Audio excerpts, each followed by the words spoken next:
샬롬. 저는 GCTC 43기로 훈련받고 있는 원경빈 간사입니다.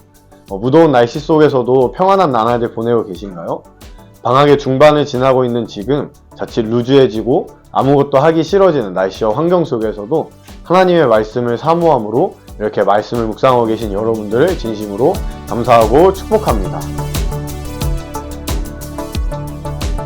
오늘 본문은 6장에 나온 성전 봉헌식 때 드린 솔로몬의 기도에 대한 하나님의 응답이 주된 내용입니다. 12절에서 18절은 하나님이 솔로몬의 성전을 선택하시고 성전 삼으심에 대한 하나님의 말씀과 함께 이스라엘 백성들의 기도를 들으시고 영원히 그들과 함께 하심에 대해 약속하고 계십니다.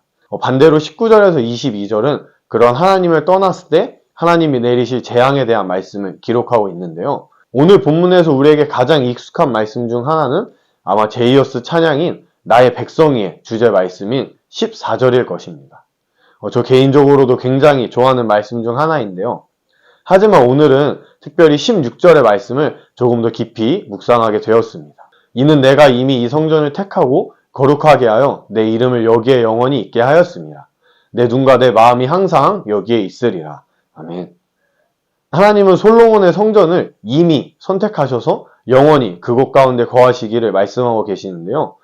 이 내용을 이해하기 위해 저는 사무엘하 7장에 나오는 다윗과 하나님의 언약에 대해서 잠시 살펴보았습니다. 사무엘하 7장의 내용은 다윗이 하나님의 성전에 대한 마음을 하나님께 고백하는 장면과 그에 대한 하나님의 답변이 나옵니다. 6절에서 7절을 보게 되면 하나님은 자신을 집에 거하지 않는 자라고 말씀하십니다. 하지만 다윗의 마음을 기뻐 받으신 하나님은 성전 건축을 허락하심과 함께 다윗 왕조를 견고하게 세우실 것에 대해 약속하십니다. 그리고 오늘 본문은 다윗과 맺은 하나님의 약속이 이루어진 언약의 성취인 것입니다. 다윗의 마음의 중심을 보시고 성전 건축을 허락하신 하나님은 이미 솔로몬의 성전을 선택하셔서 하나님의 영광을 드러내기를 원하고 계셨습니다. 오늘 본문을 통해 저는 하나님의 신실하심과 선하심을 묵상하게 되었습니다. 또한 13절에서 18절을 통해 우리가 악한 길에서 떠나 스스로 낮추고 기도하며 하나님의 얼굴을 찾을 때 친히 역사하시겠다고 약속하시는 하나님을 보며 제 안에 하나님을 향한 감격이 넘쳐났습니다. 또 이와 함께 우리를 자녀 삼아주시고 우리의 마음에 들어오셔서 결코 떠나시지 않으시겠다는 하나님의 약속이 떠오르게 되었습니다. 그리스도인으로서의 삶을 살아가다 보면 우리는 때로 우리의 보여지는 모습에 집중하기도 합니다.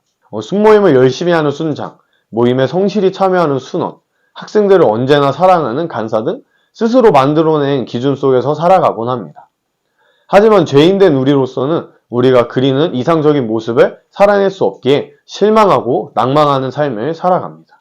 하지만 오늘 본문에서처럼 하나님은 우리의 어떠한 모습이 아니라 우리 마음의 중심을 보시고 우리를 결코 떠나시지 않겠다는 말씀을 신실하게 지키시며 우리를 가장 선한 길로 인도하심에 대해 감사하게 되었습니다. 비록 우리 삶이 때론 어렵고 힘들더라도 우리를 태초부터 선택하셔서 하나님의 자녀 삼아주신 하나님의 완전하신 사랑과 약속을 기억하며 오늘 하루의 삶도 신실하게 살아가는 저와 여러분들이 되기를 축복합니다. 샬롬.